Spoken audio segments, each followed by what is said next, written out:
श्री कृष्ण कन्हैया लाल की जय। श्री निजानंद स्वामी की, श्री प्राणनाथ प्यारे की।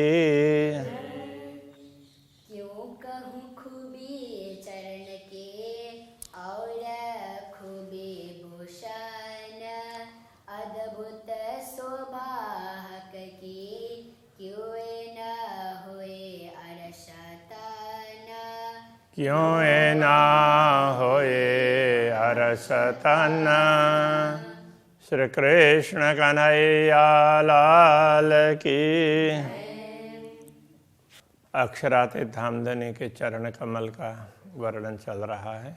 चकलायेन चरण की भूषण छवि अनुपम। श्री राज्य के चरणारविंद की शोभा बहुत ही सुंदर है, कमनीय शोभा है।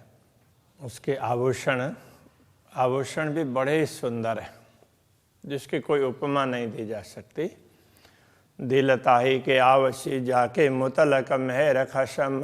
श्री राज्य के चरणों की स्वयं की शोभा और उनमें जो आभूषण है उनकी शोभा उन्हीं ब्रह्मात्माओं के हृदय में अंकित होंगे जिनके ऊपर श्री राज्य की स्पष्ट रूप से मेहर है, निश्चित रूप से मेहर है, कृपा है।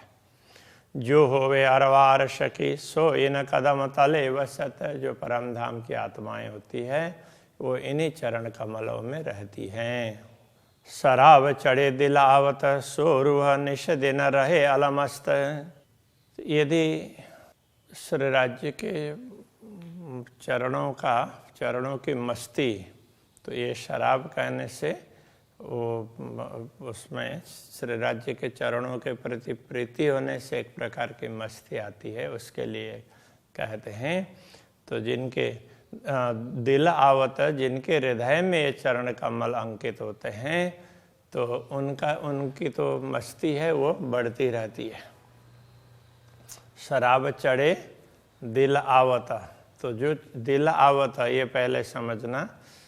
श्री राज्य के चरण जब उनके हृदय में अंकित होते हैं तो फिर उनको मस्ती चढ़ती रहती है।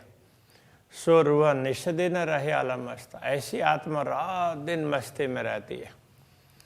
निमख न छोड़े चरण को मोमिन रुआ जो कोय। जो ब्रह्मात्माएं होंगी, परमधाम की आत्माएं होंगी, वे इन चरणों को कभी भी छोड़ती नहीं है, निमेष मात्र के लिए भी नहीं छोड़ती है। निश दिन रहे खुमार में आवता है चरण बोए। वे तो निरंतर खुमार में, खुमार का तात्पर्य एक प्रकार से गहन, तो उनको नशा चढ़ा हो तो किसी उतरता ही नहीं है ना। तो जिनको श्री राज्य के प्रेम का नशा चढ़ा हो तो वो उतरेगा ही नहीं, तो बस उसी मस्ती में वो होती रहती हैं। तो उनको निरंतर इन्हीं चरणों की सुगंध आती रहती है। मासुक के चरणों का किया बेवरा वर्णन। अक्षरातीत धामधनी के चरणारविंद का वर्णन इस प्रकार किया। जीव उड़िया चाहिए कहते लीक। वैसे तो ये वर्णन क्या किया, उनके चरण की एक रेखा छोटी सी, उतने मात्र का वर्णन करने पर भी तो ये जीव उड़ जाना चाहिए, आत्मा शरीर को छोड़ देने चाहिए। हाय हाय क्यों रहे मोमिन तन। तो ब्रह्मात्माओं का हृदय इस प्रकार कैसे टिका रहता है, तो मतलब कैसे फटता नहीं है, इतना भी वर्णन नहीं हो पाता है। ये तो राज्य करवा रहे हैं इसलिए हो रहा है, राज्य के हुक्म से हो रहा है, ये कहना चाह रहे हैं। हाथ पाँव मुख है यड़ा वस्त्र भूषण कसूरत। तो श्री राज्य का हस्त कमल, चरण कमल, मुख है यड़ा, वक्षस्थल, वस्त्र भूषण, ये संपूर्ण तो श्री राज्य के स्वरूप में, श्री राज्य के शरीर में जो वस्त्र आभूषण वगैरह हैं उनका अंग प्रत्यंग ये ले ले अर्श बारे किया। हाय हाय रूह क्यों न जागत। परमधाम की इन सूक्ष्मता को विचार करते हुए बड़े खेद की बात है, आत्मा क्यों जागृत नहीं हो रही है। तो आत्मा को जागृत होना चाहिए। जो जो तकहो अंग नग की देव निमुना नरम पसम। तो श्री राज्य के आभूषणों में जो भी, श्री राज्य के अंगों में जो भी आभूषण है उनका रत्न है, उसकी ज्योति की बात करें तो भी कितना है, कितनी ज्योति, कैसी उसमें चमक है, ये कह नहीं सकते। देव निमुना नरम पसम, तो ये आभूषण का उदाहरण देते हैं। यदि ये तो बड़े ही कोमल हैं, ये तो पश्मीना की तरह से हैं, ऐसा कहें तो भी तो ये शब्द उसके लिए पर्याप्त नहीं है। ये तो अरस पत्थर या जानवर, सो क्यों पहुँचे अरस आत्म पर आत्म। तो ये अब ये ऐसे हैं, ये इनके रत्न ऐसे हैं, इतने नरम हैं, इस तरह की बात करें, ये तो परमधाम के, ये तो अरस पत्थर ही परमधाम के पत्थर हैं अथवा तो जानवर हैं। तो सो क्यों पहुँचे परात्मा, वो परात्मा तक भी नहीं पहुँचते हैं। परात्मा भी उससे विशिष्ट है, ब्रह्मात्मा का मूल स्वरूप है वो भी। जो परात्मा पहुँचे नहीं, सो क्यों पहुँचे हक अंग को। जब परात्मा तक ही नहीं पहुँचते हैं, उनका ही उदाहरण नहीं दिया जा सकता, तो फिर श्री राज्य के अंग के उससे तो श्री राज्य के अंगों की शोभा कैसे बताई जा सकती है। खिलौने और खाबंद बड़ी तफावत इनमें। तो ये सब आभूषण हो, वस्त्र हो अथवा तो जानवर वगैरह हो, ये सब श्री राज्य के खिलौने हैं और स्वयं है उनके स्वामी है। खिलौने और खाबंद स्वामी, और तो ये उनके प्रयोग में आने वाली वस्तुएं, उनके खिलौने, दोनों में बड़ा फर्क है। तो श्री राज्य का स्वरूप तो इतना विशिष्ट है, ये सब जो कुछ बताया जा रहा है वो तो हम समझ पाएँ किसी न किसी तरह से, उसके लिए है। तो यथार्थ में उनकी तुलना के लिए नहीं है, ये तो ब्रह्मात्माओं को समझाने के लिए है। जैसे जैसे अनुभव हो जाएगा तो उस समय फिर ये शब्द तो उनको कुछ लगेंगे ही नहीं, तो उनको जो अनुभव होगा उस मस्ती में रहेंगे। जीत आदि अंत न पाइए तित तेह की कहो, ये क्यों करे जहाँ जिसका आदि और अंत ही नहीं है, ऐसे दिव्य परमधाम को निश्चित ही ये है ऐसा करके नहीं बोल सकते। वहाँ की कोई भी वस्तु है उसको हम फिक्स नहीं कर सकते, बस ये तो ऐसी ही है, नहीं बोल सकते। ये तो शब्द फना क्या कहे, जित पाइए न अबल आखर।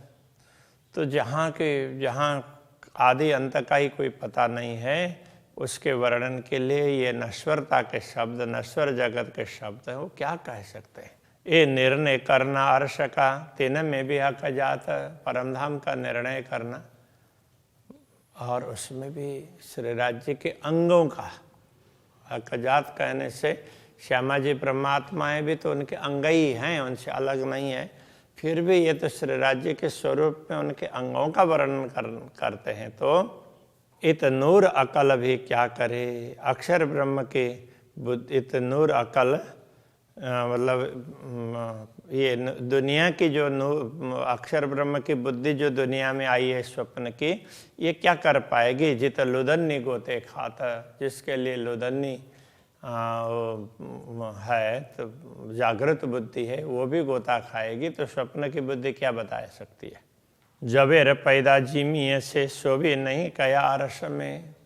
यदि ये बता दें कि जो जवाहरात वगैरह या तो भूमि से प्राप्त होते हैं, तो परमधाम में तो वो भी ऐसा नहीं है। 14 तबक उड़ावे अर्श कंकरी, परमधाम का तो एक कण भी 14 लोक से विशेष होता है। 14 लोक उसके समक्ष कुछ भी नहीं होते हैं। ये तभी बोलना नहीं था थे, इसलिए भी बोला नहीं जा सकता, शब्दों के द्वारा तो बताया नहीं जा सकता। जित चीज नहीं पैदा नहीं, ना कबू पुरानी होए। तो जहाँ कोई चीज़ नहीं है, ना तो कोई पुरानी होती है। तित शब्द जुआ जो बोलिए सो ठौर न रही कोए।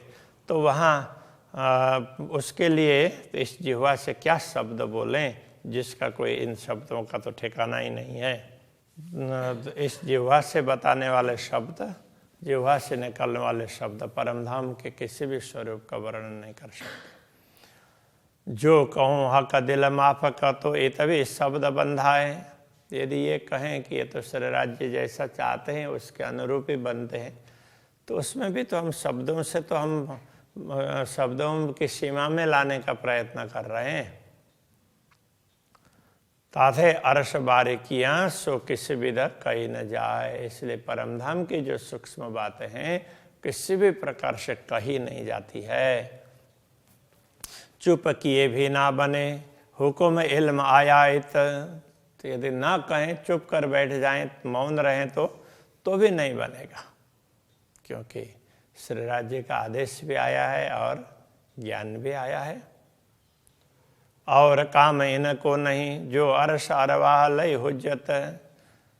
तो जो लोग परमधाम की आत्मा है ऐसा स्वयं का दावा करते हैं, तो उनका और काम भी क्या है? तो अक्षरात धामधनी के स्वरूप का, उनके अंग प्रत्यंगों का वर्णन न करें तो और क्या काम है? इसलिए वर्णन कुछ तो करना ही पड़ेगा। इल्म कया जो लुदन्नी सो तो हक का मुतलक का जो तारतम ज्ञान कहा है, तो वो भी अक्षरातीत पूर्ण ब्रह्म परमात्मा का ही दिया हुआ है।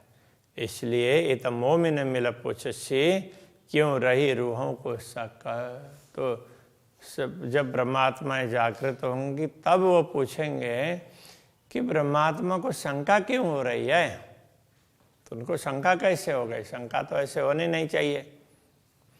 जो अर्श बातें शक हमको तो हके क्यों कया अर्श कलोब। यदि परमधाम की बातों में किसी प्रकार की शंका हो तो ऐसे ब्रह्मात्माओं के हृदय को परमधाम अक्षराते धामधनी ने क्यों कहा? वो तो कहे तो कहते ही नहीं है। तो जब ब्रह्मात्माओं का हृदय परमधाम बनता है तो उसमें उनमें कोई शंका रहती ही नहीं है। मोमिन कहे बीच वायदत इन आशिकों हक महबूबा। ब्रह्मात्माएं तो मूल मिलावा के अंदर ही बैठी हुई हैं। इन आशिकों और इन अनुरागिणी आत्माओं के सच्चे स्वामी तो पूर्ण ब्रह्म परमात्मा ही है। महबूबा आशिक एक कहे, वायदत्त भी एक कहलाए।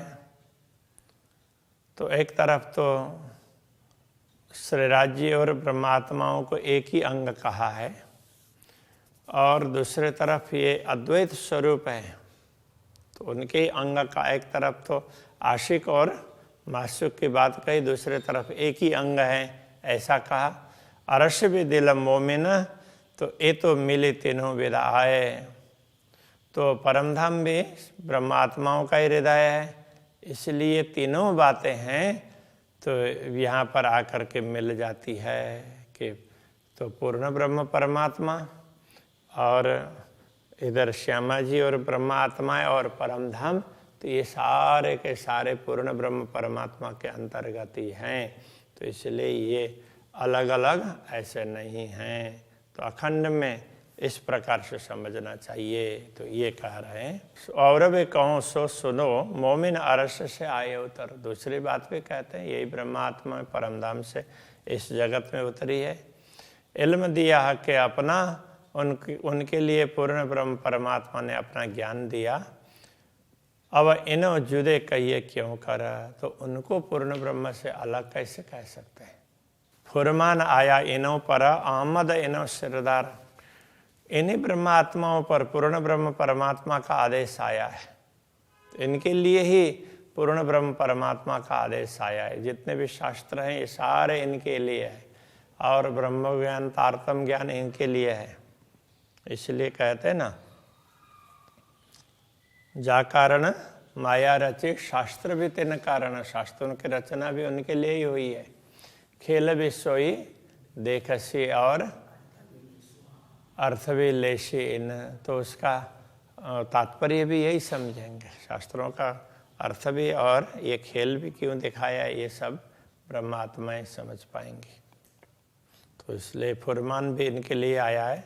अहमद इन्हों सिरदार, इनके सिरदार हैं। अहमद कहते हैं कि जिन्होंने अपना आनंद, आत्मिक आनंद का अनुभव किया हो।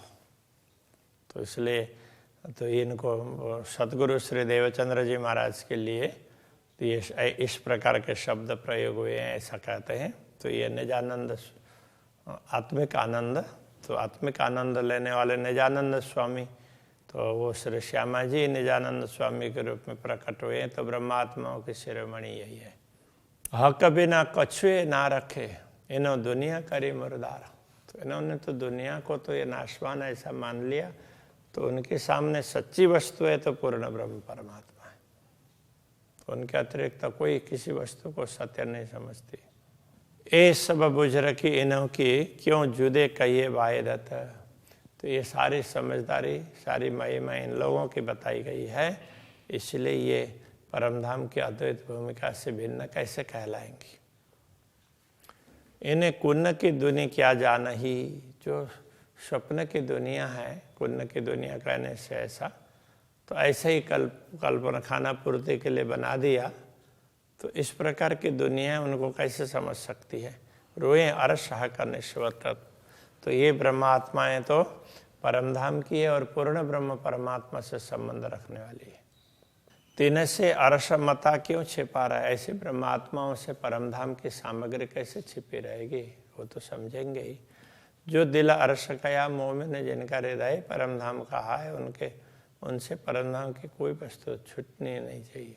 एक जरा न छिपे दिल से, ये देखो फुरमान वचन।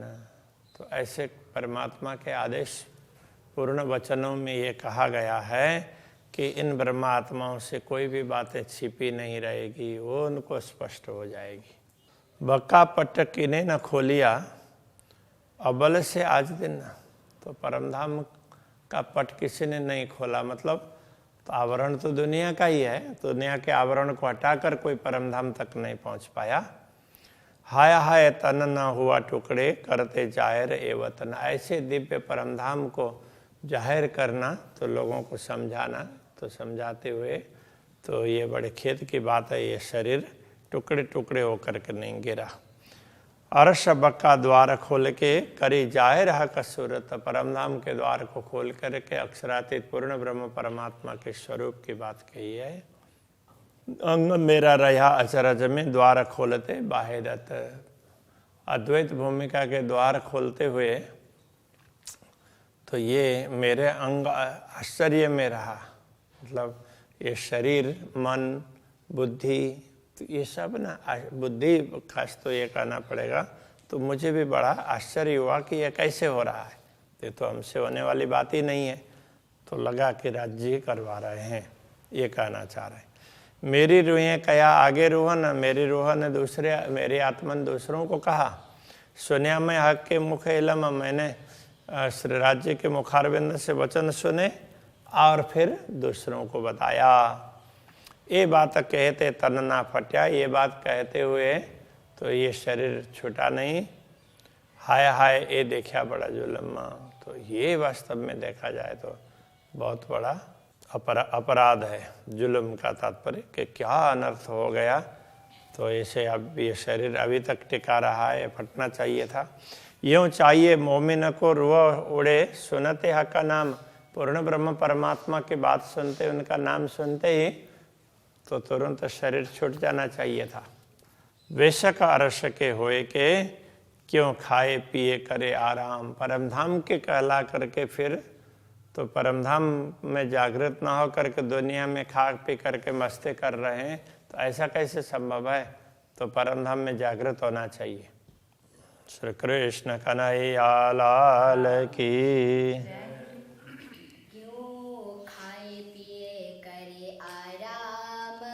क्यों खाए पिए करे आराम।